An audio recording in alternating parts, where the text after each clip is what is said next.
할렐루야. 네, 지난 4년 동안 정말 저희 교회가 이 지역에 이렇게 변함없이 서 있을 수 있도록 해주신 그 하나님께 감사를 드립니다. 우리 앞뒤 좌우분들께 지난 4년 동안 뭐 중간에 오신 분도 있고 처음부터 오신 분도 있고 그런데요. 아무튼 저희들 안에서 정말 서로 주님의 이름으로 사랑합니다라고 서로 한번 인사 좀 했으면 좋겠습니다. 우리 요즘에 코로나 때문에 인사를 잘 하기가 힘든데 네, 한번 같이 인사하겠습니다. 네, 주님의 이름으로 사랑합니다. 네, 주님의 이름으로 사랑합니다. 네, 감사합니다. 네.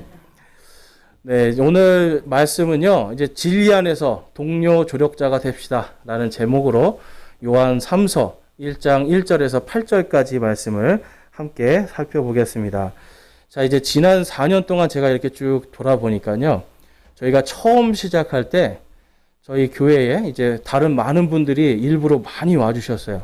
그러니까 다른 교회 다니시는 분들이 개척교회에 그때 저희 각오했거든요. 저하고 저희 집사람 딱 둘이서 예배 드릴 거 각오하고 시작을 했는데 그렇게 되면 썰렁하고 사람들도 안 온다고 왔다가 간다고 정말 많은 분들이 일부러 힘든 데 오셔서 자리를 채워주셨었어요. 생각해 보니까 너무 감사하고 정말 그 덕분에 처음부터 지금까지 단 둘이 예배 드린 건 한 번인가 정도밖에 안 돼요. 그리고 나머지는 이렇게 다 같이 예배를 드릴 수 있어서 너무 감사했습니다. 그러면서 가만히 오늘 말씀을 생각해서 보니까 이런 분들 한 사람 한 사람들이 전부 다 조력자들이었구나. 영어로 가면 헬퍼라고 합니다. 헬퍼. 그러니까 헬프는 도와준다는 거잖아요. 그래서 전부 다 한 사람 한 사람들이 우리 사역들을 다 도와주시고 또 지금도 오늘 앉아 계신 여기 계신 모든 분들이 저와 저희 우리 김윤정 자매 처음에 시작할 때 이 두 사람 그리고 박상준 형제까지 좀 세 사람이었는데 이 세 사람으로 시작했던 이 교회가 이렇게 풍성하게 주님 안에서 감사드릴 수 있는 이 모든 것들. 그래서 여러분들도 또한 저의 동료 조력자다라는 것을 깊이 묵상할 수 있었습니다.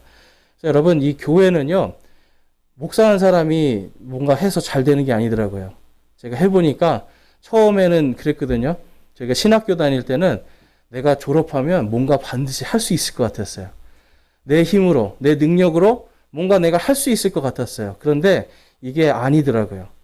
성도님들 한 사람 한 사람이 전부 다 저의 동료가 되어주시고 저의 조력자가 되어주셔야 이 모든 사역이 가능하다라는 것을 하면 할수록 계속 느끼게 됩니다.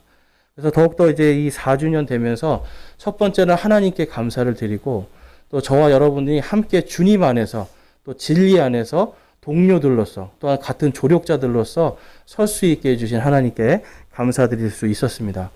자, 여러분, 우리가요, 이 동료 조력자라는 이 말이요, 결국은 뭐냐면 한 팀이라는 뜻이에요. 저와 여러분이 한 팀이 돼야 됩니다. 이 세상에요, 여러분 모든 기업들이요, 그리고 모든 회사들이 원하는 게 두 가지가 있습니다. 그게 뭘까요, 여러분? 첫 번째 제가 지금 벌써 말씀드렸죠. 한 팀이 되는 거예요. 서로 하나가 돼서 함께 힘을 모으는 게 가장 중요하고, 그 다음에 두 번째는 뭐냐면 닥쳐있는 수많은 문제들을 함께 이겨나가는 겁니다. 여러분, 세상에 이러한 기업들이나 회사도 그렇듯이 지금 이 교회도요, 예수님은 우리가 한 팀이 되기를 원하시는 거예요. 그것을 성경에서는 한 몸이라고 이야기합니다. 한 몸. 저와 여러분이 한 몸이 돼서 함께 예수 그리스도의 그 일을 하는 거예요.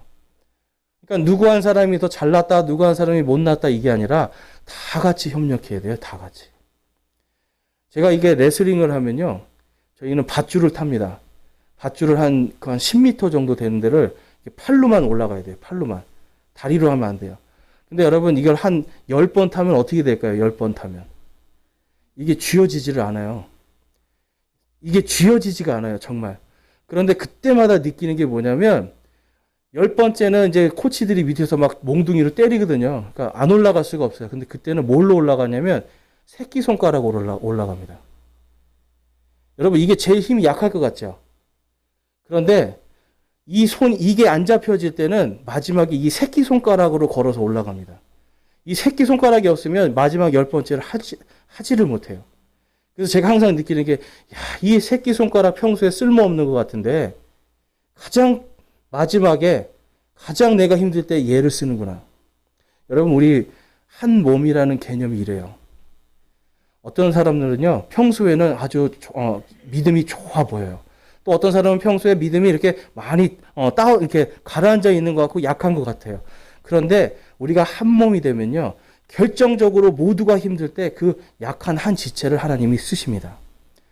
하나님께서는 그 약한 한 사람을 통해 강한 자들을 낮추시고 부끄럽게 만드시는 거예요. 우리 안에서 여러분 작은 지체 하나라도 하나님이 소중하게 다뤄야 되는 이유가 그겁니다. 내가 힘이 빠지고 내가 믿음에서 내가 떨어져 나가려고 하는 그때 하나님께서 약한 지체 하나를 통해서 나를 격려하기도 하고 책망하기도 하고 위로하기도 하면서 다시 설 수 있게 해주는 거예요. 여러분 이게 그리스도 안에서 한 몸이 된다는 뜻입니다. 자, 로마서 12장 4절에서 5절 말씀에 가니까 이런 말씀이 있습니다. 우리 보이시는 분들은 한번 같이 읽어볼까요? 시작. 우리가 한 몸에 많은 지체를 갖되 모든 지체가 같은 직무를 갖지는 아니하나니 이와 같이 우리도 여럿이지만 그리스도 안에서 한 몸이요 각 사람이 서로 지체이니라. 아멘. 지체라는 말은요 영어로 가니까 멤버라고 그래요. 멤버. 그러니까 우리 모두는 이 하나하나가 다 지체입니다. 이 하나하나가. 그래서 저와 여러분이 교회 안에서 한 몸이 되고 한 지체가 된다는 것은 주님 안에서 예수님의 몸을 우리 한 사람 한 사람이 어떤 부분들을 나누어서 거기에서 자기 역할을 한다는 거예요. 그러니까 이 로마서에서도 그리스도 안에서 우리가 한 몸인데요. 각 사람이 서로 지체다라고 말씀을 합니다. 근데 여러분 제가 이 생리학 같은 거를 공부하면서 특히 이 세포를 공부하면서 굉장히 하나님의 섭리에 놀라웠던 것이 여러분 이 세포 하나가요. 이 세포 우리 눈에 보이지 않는 이 작은 세포 하나 얘가 생각을 할 수 있을까요? 없을까요? 있습니다. 그런데 여러분 얘가 뭘 생각하냐면 전체가 어떻게 하모니를 이루어서 잘 고르게 발달할까를 생각합니다. 이게 안 되면 그게 뭐가 되는 거예요? 그때부터 나만 살겠다고 하면 그게 암이 되는 거예요. 나만 살겠다고 해서 옆에 있는 애들까지 다 잡아먹고 남이 먹을 것까지 다 먹으면 그때부터 뭐가 됩니까? 암이 되는 거예요. 근데 여러분 이 세포 하나하나가요. 정말 다른 세포들 그리고 다른 지체들이 잘 움직이고 원활하게 할 수 있도록 얘가 스스로 그것을 결정을 해요. 물론 우리 중추신경과 이 뇌에서 이것을 관여하고 있지만 스스로 하고 있는 부분들이 있더라는 겁니다. 세포 하나가요. 스스로 자기가 에너지를 만들고 자기가 활동을 해요. 심지어는 우리 이제 여기 알러지 있는 분들 있죠. 이 알러지가 있는 그 알러지를 일으키는 이러한 물질들도요. 세포가 뭔가가 잘못되면 막 히스타민이나 이런 것들을 막 뿜어내요. 그래서 이러한 것들 때문에 사람이 예민해지기도 하고요. 그러니까 이러한 것들 때문에 사람이 뭔가 막 나오기도 하고 그래요. 그러니까 사람의 몸은요. 이게 다 내 원래의 이 지체로서의 원래 기능을 하지 않는 순간 다른 지체들까지 다 망가집니다, 여러분. 그래서 여러분 우리가 예수님 안에서 한 몸이다라고 할 때 우리가 서로가 겸손할 수가 있어야 돼요. 아까 말씀드렸죠. 내가 살겠다고 다른 지체들을 나쁘게 하면 그게 뭐가 된다고요? 그게 암이 되는 거예요. 그래서 우리가 서로가 정말 이 신앙 속에서도 내가 함께 내가 옆에 있는 다른 지체들을 돕고 다른 지체가 나보다 더 나은 사람이다 라고 생각하면서 우리가 겸손하게 섬길 때 예수 그리스도의 이 몸이 온전하게 설 수가 있습니다. 그래서 이 예수님은요, 계속 이 지역 교회의 지체들에 대해서 말씀을 하세요. 내가 거룩하니 너희가 거룩하라. 말씀하시잖아요. 그 거룩하라는 1대1, 내 자신 한 사람도 거룩하지만 너희가라고 그러잖아요. 우리 교회가 예수 그리스도의 안에서 거룩할 수가 있어야 돼요. 그러니까 서로가 여러분, 서로가 이 동료 조력자로서 함께 사역하는 겁니다. 오늘 본문 말씀에 보니까 그러므로 우리가 진리를 위한 동료 조력자가 되기 위해 그런 자들을 받아들이는 것이 마땅하니라 라고 말씀을 해요. 그 앞에 이 그러한 자들은 뭐냐면 돈을 받지 않고 주님을 위해서 열심히 사역하는 사람들을 이야기해요. 그 사람들이 자신의 것들을 포기하고 자기를 부인하고 예수 그리스도의 그 보혈의 길을 또한 자기의 십자가를 지고 예수님을 따르는 그러한 자들을 받아들이는 것이 마땅하다 그렇습니다. 그런데 그러한 사람들이 뭐예요? 전부 다 동료 조력자들이라는 거예요. 여러분, 이 초대교회가 생길 때에 많은 사람들이 부유한 사람보다는 가난한 사람들이 많았습니다. 많은 사람들이 힘들고 어려운 사람들이 더 많았습니다. 그런데 그들이 또 그 안에는 또 부자들도 있었어요. 그런데 이들이 전부 다 그 안에서 진리 안에서 동료 조력자들로서 섬겼던 거예요. 그래서 여러분, 교회 안에서는요, 높고 낮음이 있는 것이 아니라 우리 모두가 동료들이다. 이 생각을 하셔야 돼요. 여러분, 동료가 어떤 뜻입니까? 동료라는 거. 동료. 이게 좀 동료 어려운데, 이게 쉽게 말해서 옛날에, 요즘에는 이제 우리나라에서는 쓰지는 않지만, 그 동무라는 말이 있잖아요. 동무들, 친구들, 나와 함께 하는 사람들, 네, 나와 함께하고 뭔가 나와 함께 모든 걸 할 수 있는 이러한 사람들이에요. 근데 여러분, 어떤 사람하고 같이 친구가 될 때 가장 기쁘세요?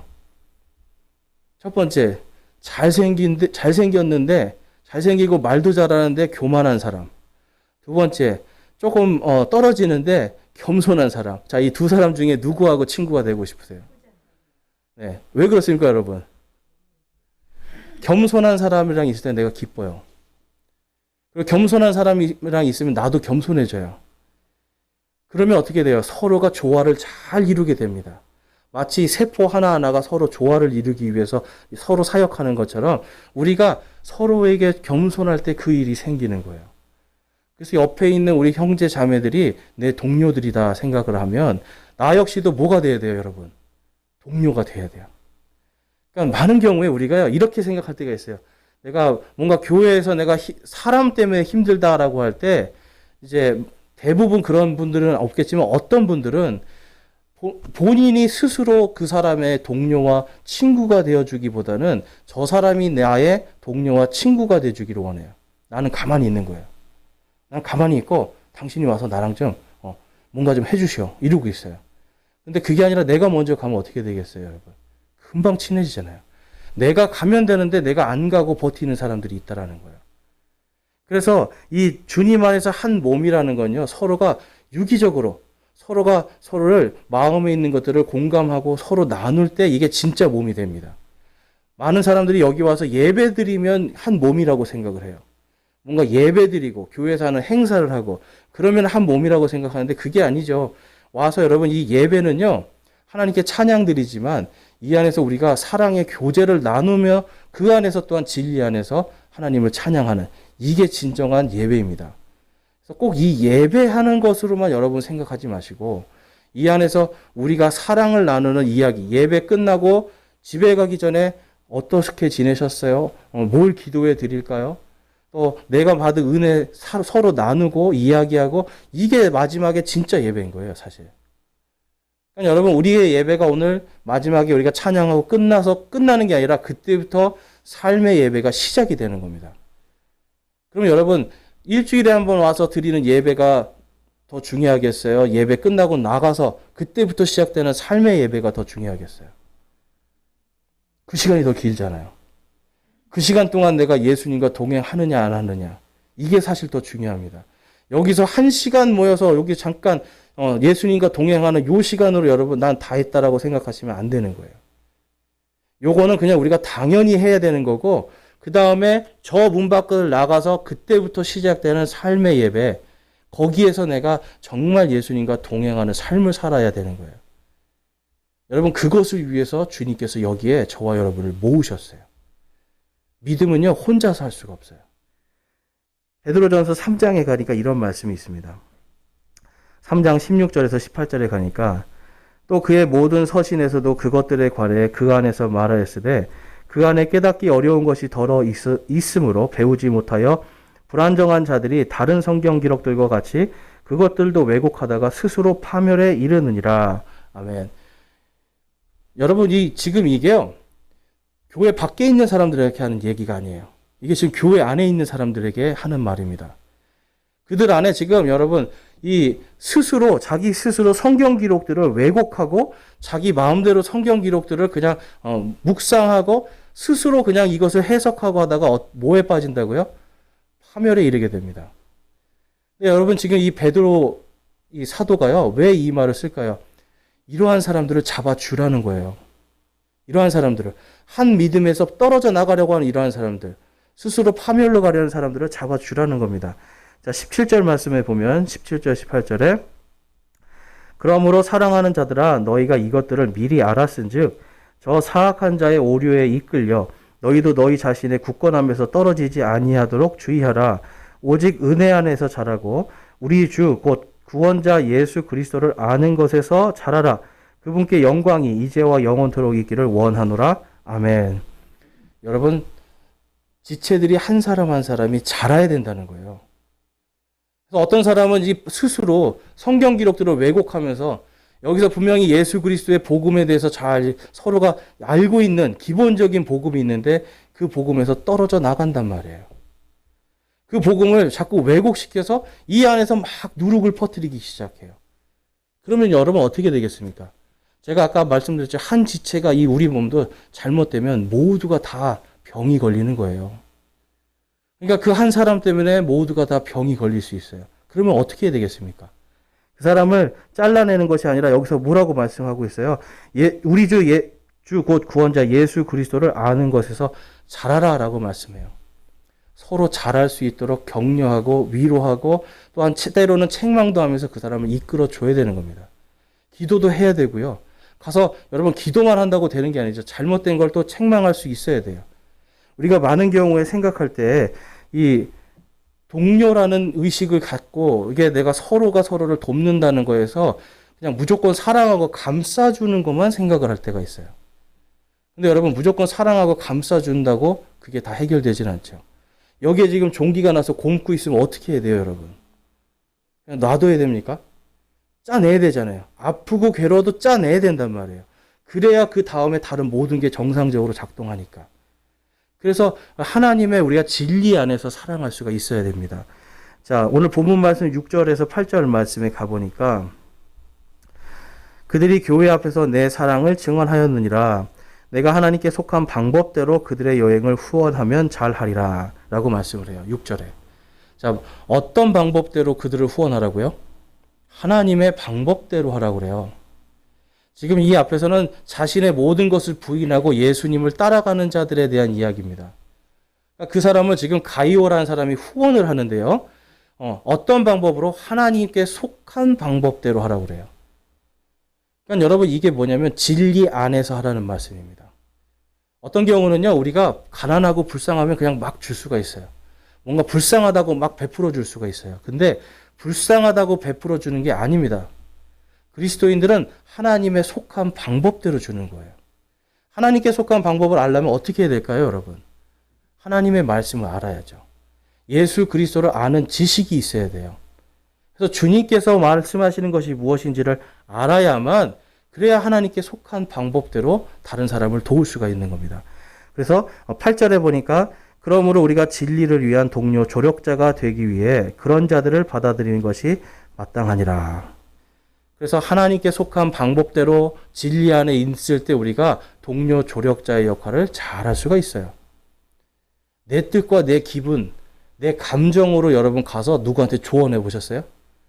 누구한테 저 사람 이러면 안 돼. 그래서 내가 막 화가 나고 기분 나쁜 걸로 가서 조언 한번 해보세요. 어떻게 되겠어요, 여러분? 관계 깨져버려요. 그런데 하나님께 속한 방법 안에서 진리 안에서 하나님은 언제나 뭘 말씀하시는 거예요? 모든 것에 사랑으로 매라고 그래요. 사랑으로 덧입으라고 그래요. 그러면서 어떻게 하면 주님의 사랑 가운데 주님의 진리를 잘 이 사람에게 전해서 이 사람이 변화되고 돌이킬 수 있을까? 변화까지는 아니지만 내가 주님의 진리를 잘 전해줄 수 있을까? 그것을 여러분들이 계속 생각하다 보면 하나님이 지혜를 주십니다. 그걸 가지고 우리가 서로 동료 조력자가 될 수가 있는 거예요. 그래서 이 자기의 방법대로가 아니라 하나님의 방법대로 해야 되는데요. 자, 골로새서 3장 13절에서 15절에 가니까 이런 말씀이 있습니다. 그러니까 여러분 우리가 아는 것, 그 다음에 옳고 그른 것, 이거 다 우리가 가지고 있어요. 그런데 거기에다가 요 부분을 우리가 같이 항상 요것도 성경에 있으니까 묵상해야 돼요. 자, 우리 보이십니까? 앞에 잘? 네, 한번 같이 읽어보겠습니다. 시작. 누가 누구와 다툴 일이 있거든 서로 참고 서로 용서하되 그리스도께서 너희를 용서하신 것 같이 너희도 그리하며 이 모든 것 위에 사랑을 입으라. 사랑은 완전하게 매는 띠니라. 하나님의 화평이 너희 마음속에서 다스리게 하라. 너희도 그 화평에 이르도록 한 몸 안에서 부르심을 받았으니 감사하는 자가 되라. 아멘. 예수 그리스도 안으로 우리가 부르심을 받았어요. 그런데 옳고 그른 거 우리가 분명히 압니다. 그걸 또 전해줘야 돼요. 그런데 어떻게 하라고 말씀하고 있어요? 여러분, 그리스도께서 너희를 용서하신 것 같이 용서하라고 그래요. 아무리 웃고 있어도요, 마음에 갈고리 하나가 있으면 입에서 뭐가 나갑니까, 여러분? 갈고리가 나가요. 마음을 확 긁어버린단 말이에요. 입은 부드러운 말이고 좋은 말인데 결국은 그 사람 마음을 갈고리를 긁어버리는 거예요. 왜 그럴까요? 용서하지 못해서 그래요. 예수님이 나를 용서하셨는데 나도 용서해 줘야지. 용서할 때까지 기도하고 말하는 거예요, 여러분. 그냥 갈고리 가지고 가서 말하면 아무리 사랑한다고 말해도 마음을 긁어버리는 거예요. 그 다음에 14절 보니까 모든 것 위에 사랑을 입으라. 사랑은 완전하게 매는 띠니라 라고 말씀합니다. 여기서 이 사랑은 체르티라고 해서 이 그리스어로 가면은 아가페예요, 아가페. 아가페는 하나님의 사랑입니다. 하나님의 사랑을 입으라는 거예요, 하나님의 사랑을. 여러분, 하나님의 사랑을 입어야 됩니다. 그래서 예수님께서 나를 용서하신 것을 묵상하라는 거예요. 예수님께서 나를 어떻게 사랑하셨는가를 내가 묵상하고 그 묵상한 가운데서 내가 사람을 책망하거나 그 사람에게 어떤 말을 해줘야 된다는 겁니다. 그래서 사랑은 완전하게 매는 띠니라. 그래서 하나님의 사랑으로 띠를 매라는 겁니다. 여러분, 이 띠를 매는 게 무슨 뜻이에요? 흐트러지지 않는 거잖아요. 그래서 예수 그리스도의 사랑에 띠를 매야 우리가 아무리 머릿속으로 옳고 그르고 이것이 맞고 저것이 틀리고 이것을 우리가 분명하게 안다 해도 이것이 결국은 내 안에 있는 갈고리로 상대방을 공격할 수가 있어요. 그런데 예수님의 사랑을 묵상하고 그 예수님의 사랑으로 내가 충분하게 용서하면서 그러면서 상대방에게 사랑으로 나갈 때, 내가 받은 사랑으로 나갈 때 내 사랑이 아니라 예수님의 사랑이에요. 그 사랑으로 나갈 때 우리가 하나님 안에서 하나님의 화평이 너희 마음속을 다스리게 할 수 있는 겁니다. 여러분, 하나님의 화평이 여러분 안에 있습니까? 저희가요, 지난 4년 동안 제가 보니까 저희 교회 안에 그래도 전부 다 이렇게 화평이 있는 분들이 그래도 모였어요. 이게 참 감사하더라고요. 지금까지 분쟁이 한 번도 없었어요. 그런데 이 모든 것들이 보니까 다 서로 용서하면서 받아주면서 하나님의 화평 속에서 이러한 것들이 이루어졌구나 알 수 있었습니다. 여러분, 이게 바로 동료들이에요. 내일 안 볼 거 아니잖아요. 여러분, 다음 주에 안 보실 거예요, 여기 계신 분들. 그리고 또 여러분, 여기 계신 분들 천국에서 안 보실 거예요. 우리 다 만나요. 다 천국에서 만난단 말이에요. 예수님 앞에 가서 다 선단 말이에요. 그때 우리가 어떻게 할 거예요, 여러분? 그래서 우리가 오늘 이 순간부터 내가 예수 그리스도 안에서, 진리 안에서 동료 조력자들이다. 내가 저 사람의 조력자가 돼줘야 되겠구나라는 이 마음으로 살아가야 되는 겁니다. 자, 에베소서 6장 말씀 가볼게요. 6장 13절, 14절 가보시겠습니다. 이 올해 저희 교회의 표가요, 하나님의 전신갑주를 입으라인데요. 이 전신갑주를 입는 것에서 다음과 같은 말씀을 하고 있습니다. 13절, 14절 말씀 같이 한번 읽어보겠습니다. 시작. 그러므로 너희가 악한 날에 능히 버티어내고 모든 일을 행한 뒤에 서기 위해 하나님의 전신갑주를 취하라. 그런즉 서서 진리로 너희 허리를 동여매고 의의 흉갑을 입으며. 아멘. 하나님의 전신갑주를 입는데요. 첫 번째가 뭐예요, 여러분? 진리로 허리를 띠라는 겁니다. 흐트러지지 말고요. 진리로 허리를 띠라는 거예요. 이 말씀에서 우리가 첫 번째로는 개인의 믿음에 대해서도 생각해 볼 수 있어요. 그런데 두 번째로 이게 우리 교회 안에 여기 있는 모든 성도들 한 사람 한 사람이 진리로 띠를 띠어야 뭐가 되는 거예요, 여러분? 한 몸이 될 수 있는 거예요. 진리 안에 있을 때 우리는 한 몸이 될 수 있습니다. 그래서 이 동료 조력자라는 말은 영어로 이 fellow helpers라고 그래요. 근데 여기서 보면 복수형입니다. 한 사람이 아니라 여러 명이에요. 이 fellow라는 말이 무슨 뜻이냐면 이 영어로 가보니까 회원, 동료, 일행, 그 다음에 이 전문가 이런 사람들이 어떤 전임 의사, 병원에 가보면 대학병원에 가면 fellow라는 사람들이 있어요. 그러니까 전공의, 전문의, 그 다음에 전임의. 그래서 이 사람들이 이제 교수 되기 전에 사람들이거든요. 그러니까 여러분 뭔가 전문성을 가지고 서로가 서로를 돕는 것이 이게 바로 fellow helper였습니다. 그리고 헬퍼라는 말을 가보니까요. 이게 유익을 주는 자 또한 평안을 주는 자라는 뜻이 있어요. 그러니까 서로가 서로에게 유익을 줘야 됩니다. 제가 아까 사람의 몸의 세포 하나하나가 옆에 있는 세포들에게 여러분 그 옆에 있는 세포들을 섬겨주잖아요. 유익을 주는 거예요. 서로가 서로. 자기의 역할을 잘하고 서로 섬겨주면서 유익을 주는 겁니다. 우리가 예수님 안에서 동료 헬퍼들, 동료 조력자들이 되려면 서로에게 유익이 되는 사람이 돼야 돼요. 자, 여러분들은 과연 내가 다른 우리 지체들에게, 다른 우리 성도들에게 내가 유익을 주는 사람인가 한번 잘 생각해 보세요. 내가 어떤 유익을 주고 있는가? 아니면 나는 혹시 유익을 받고 싶은가? 이런 분 계세요, 여러분? 나는 주기보다는 받고 싶다. 근데 여러분, 동료 조력자라는 것은 주는 사람입니다. 제가 여러분의 동료 조력자가 되어야 되고요. 여러분이 저의 동료 조력자가 되어야 되고, 여러분 앞뒤 좌우에 있는 모든 분들에게 여러분 한 분 한 분이 동료 조력자들이 되어 주셔야 돼요. 그래야만이 여러분 우리가 하나님 안에서 예수 그리스도 안에서 한 몸인데 이것을 뭘로 묶으라고 말씀해요? 진리로 묶으라고 그래요. 진리. 자, 그럼 진리는 뭡니까, 여러분? 진리. 예수님께서 내가 곧 길이요 진리요 생명이니라고 말씀을 했어요. 예수님은 또 하나님의 말씀이십니다. 그래서 예수님을 아는 것이 진리고요. 예수님을 알 수 있도록 기록된 성경 말씀이 진리예요. 또한 성경을 보니까 하나님의 입에서 나온 모든 말씀들이라고 그래요. 그래서 하나님의 입에서 나온 모든 말씀들이 다 진리입니다. 그래서 여러분, 저와 여러분이 진리 안에서라는 말은 하나님의 말씀 안에서 하나가 되라는 겁니다. 더 디테일하게 들어가면 그 안에 있는 교리들에서 하나가 되라는 겁니다. 여러분, 구원에 있어서 교회마다 전부 다 다른 구원의 여러 가지를 제시를 할 때가 있어요. 그런데 성경에서는 여러분 어떤 길을 제시합니까? 성경에서는 구원의 많은 길을 제시합니까? 아니면 한 가지 길을 제시합니까? 한 가지 길이에요. 근데 오직 그 한 가지 길이기 때문에 영어에서도 the way라는 말을 써요. the way. 딱 그거라는 거예요. 그거. 그 길 하나밖에 없다.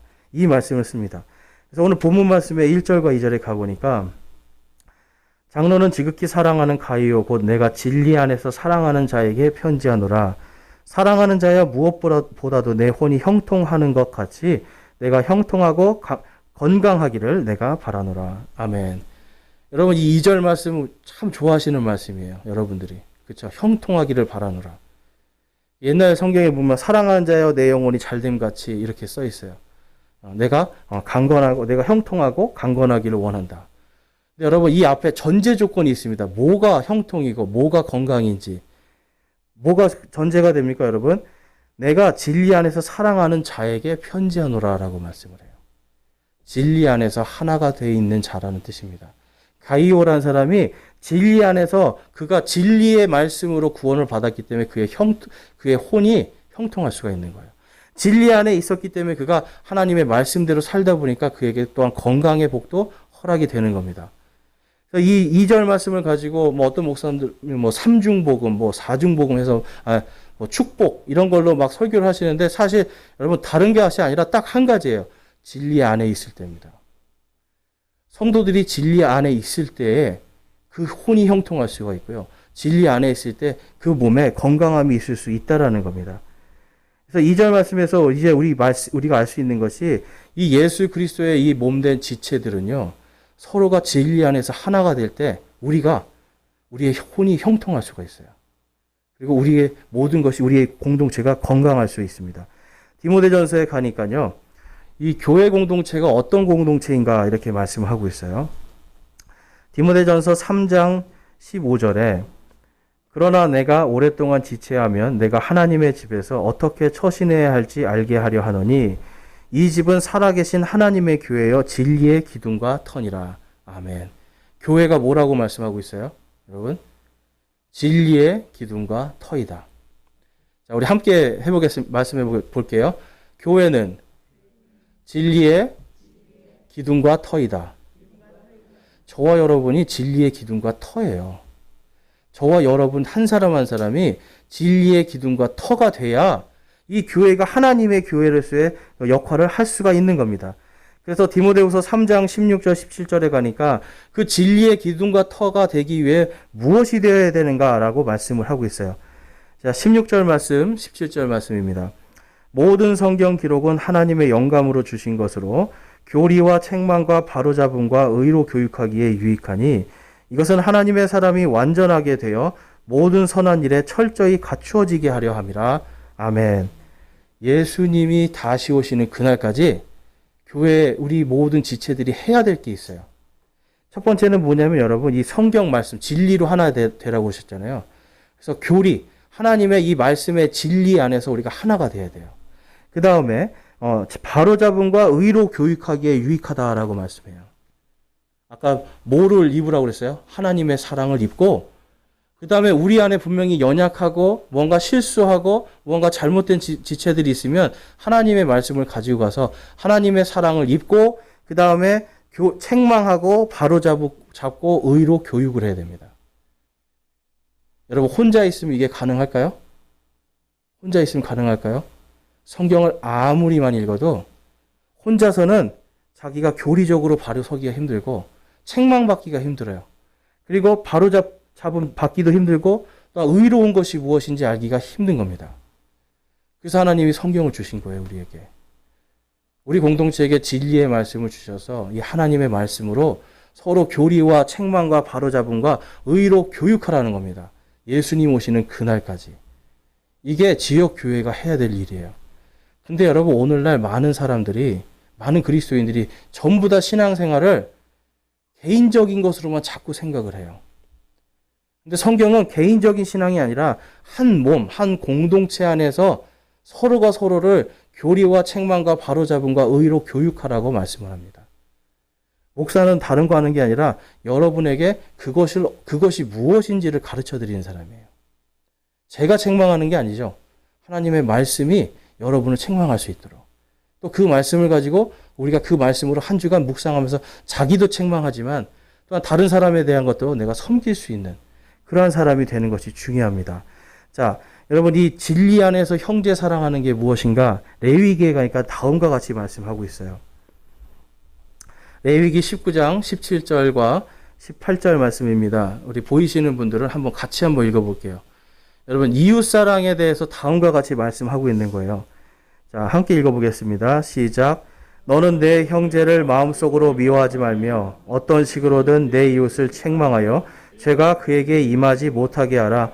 너는 원수를 갚지 말고 내 형제의 자녀들에게 원망하지 말며 내 이웃을 내 자신과 같이 사랑하라. 나는 주니라. 아멘. 내 이웃을 내 자신과 같이 사랑하는 이유가 뭡니까, 여러분? 그에게 죄가 임하지 않게 하기 위한 거예요. 그런데 그 방법이 뭡니까, 여러분? 책망하여라고 말씀해요. 하나님께서 이 레위기는요, 율법책이에요, 율법책. 율법을 왜 주시는 거예요, 여러분? 이것을 가지고 여러분 책망하여서 그 사람 위에 죄가 임하지 않도록 하라 이겁니다. 우리는 형제사랑, 이웃사랑 그러면 다 뭐 생각하는 거예요, 여러분?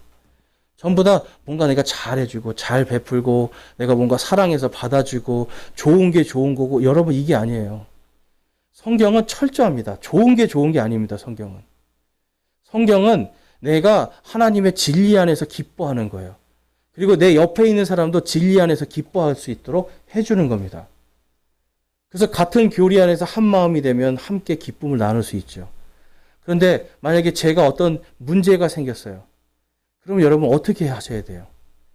교리와 책망과 바로잡음과 의로 교육을 해줘야 돼요. 누군가가. 근데 이걸 누가 해줍니까, 여러분? 목사가 잘못되면 누가 해줘야 돼요? 성도들이 그것을 같이 해주는 거예요. 그래야 동료 조력자가 돼요. 마찬가지로 저 역시도 여러분들이 어떤 문제가 생기고 진리에서 벗어나는 게 되면 책망하고 가르쳐 줘야 되는 일을 하는 겁니다.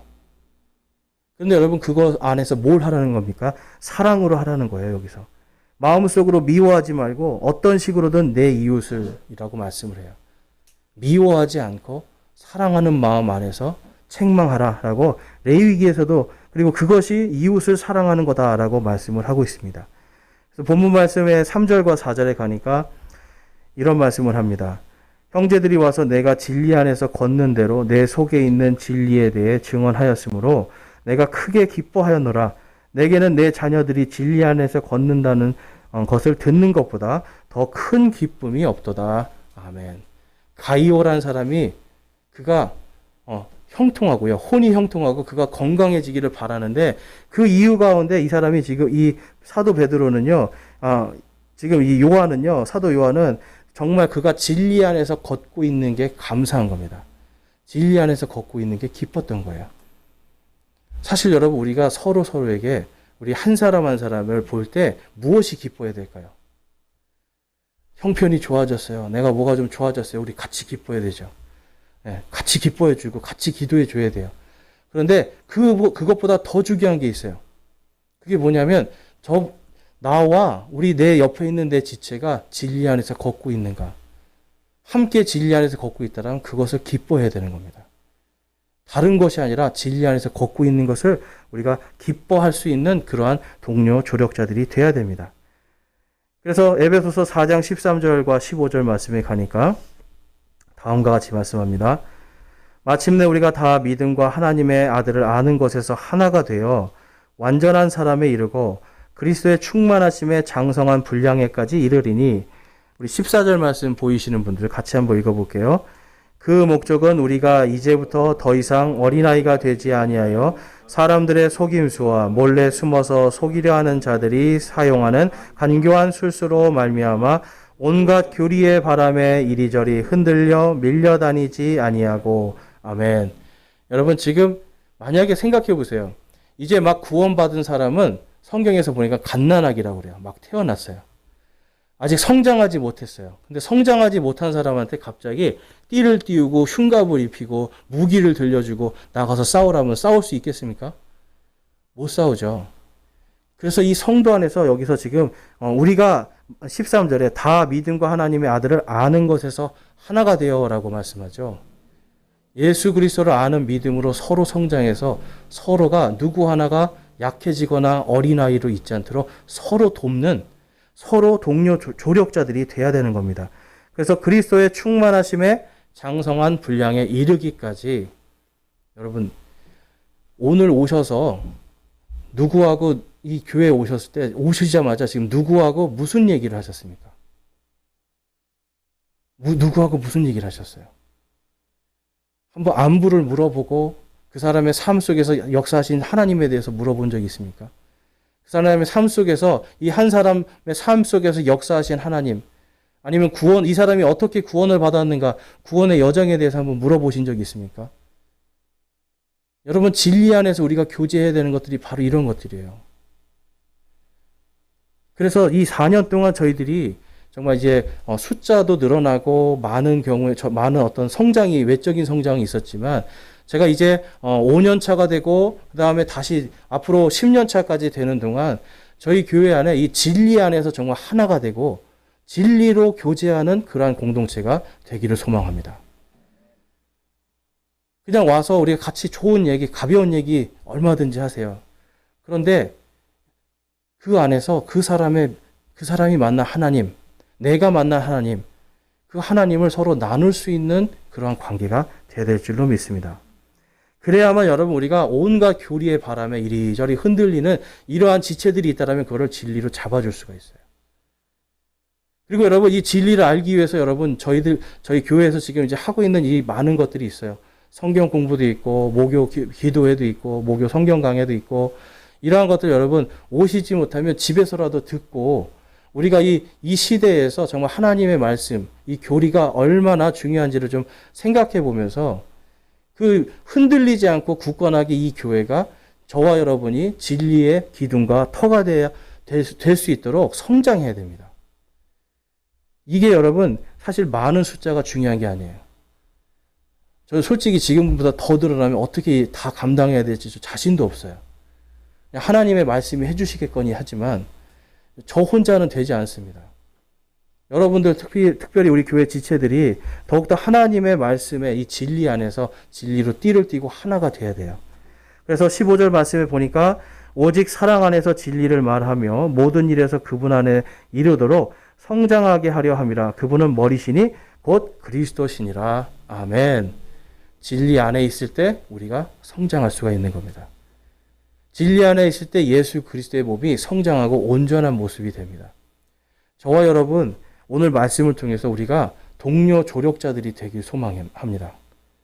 저와 여러분이 동료 조력자가 된다는 건 여러분 다른 것이 아니에요. 누구를 돕고 누구와 함께 사역하는 겁니까? 바로 예수 그리스도예요. 예수 그리스도와 함께 동행하고 예수 그리스도와 함께 사역하는 지역 교회가 돼야 될 줄로 믿습니다. 저희가 4주년이 되고 이제 5주년이 되는 데 있어서 가장 여러분들과 제가 생각해야 될 게 바로 이겁니다.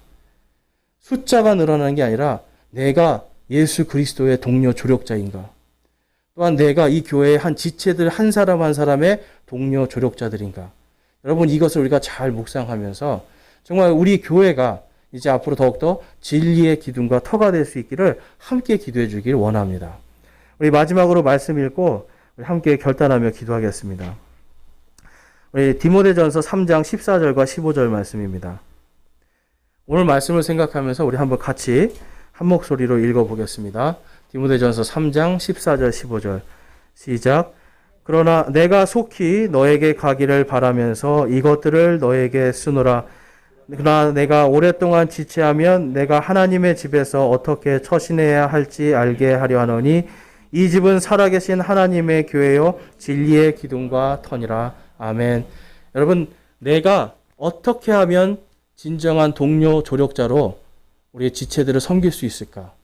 우리 공동체를 섬길 수 있을까?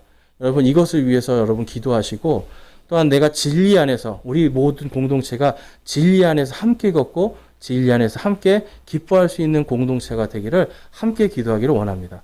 오늘 이 시간 함께 결단하며 기도하겠습니다.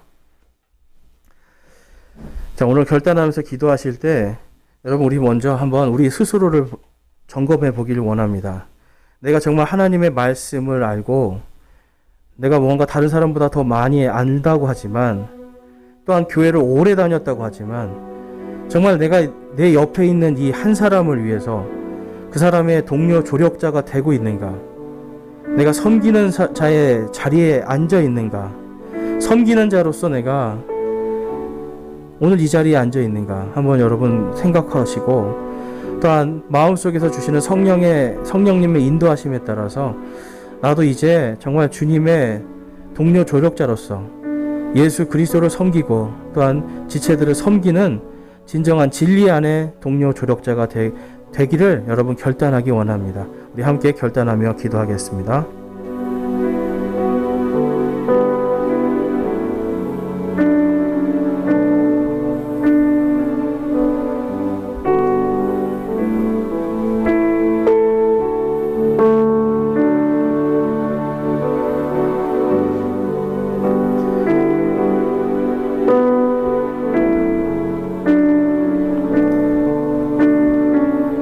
오늘 말씀을 통해서 이제 저희 교회로 오시는 분도 있고 또 다른 교회 다니시면서 또 잠깐 방문하신 분이 계시는데요. 정말 내가 지금 속한 그 교회에 내가 거기서 예수 그리스도의 동료 조력자로 내가 진리 안에서 또한 내 옆에 있는 내 다른 지체들에게 내가 동료 조력자로서 그들을 섬기고 그들에게 예수 그리스도의 사랑의 옷을 입고 그들을 섬기기를 내가 소망합니다. 내가 결단합니다 하시는 분 있습니까? 우리 손을 들어서 하나님께 마음을 드리겠습니다.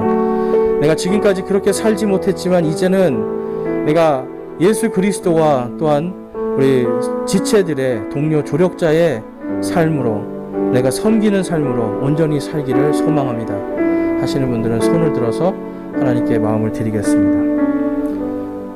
감사합니다. 손 내려주시고요.